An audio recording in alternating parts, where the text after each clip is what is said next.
Alors on a décidé effectivement de choisir Laurent Charbonnier comme premier réalisateur ou acteur qui va donner un nom à nos 5 salles.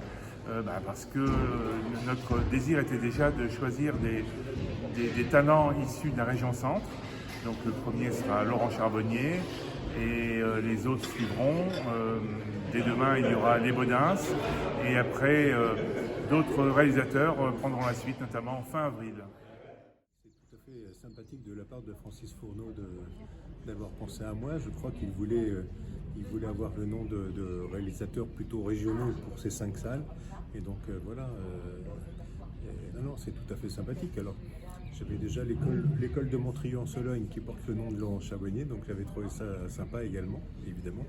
Et puis le fait d'avoir fait beaucoup de films en Sologne, d'avoir travaillé dans la région, de connaître bien Francis depuis très longtemps, parce que quand on a des essais à faire de projection, souvent on allait soit à Vierzon, soit à Romorantin, donc voilà, non, c'est sympa.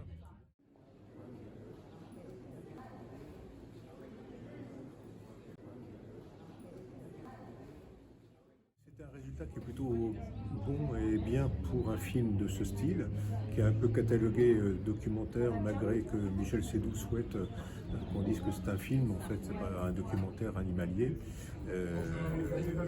Ce qui est bien surtout, c'est qu'en fait, ce film progresse petit à petit. C'est-à-dire qu'en fait, il a fait plus d'entrées en 3e semaine qu'en première. Donc ça, c'est vraiment très important et ça veut dire que le bouche à oreille fonctionne assez bien, que les gens qui ressortent de là en parlent autour d'eux et font qu'il y a d'autres personnes qui viennent voir le film. Et donc c'est plutôt formidable. Et puis en plus, il y a eu tout un travail avec Barthélémy Fougéa, le producteur exécutif, qui a fait passer des kits pédagogiques dans toutes les écoles de France.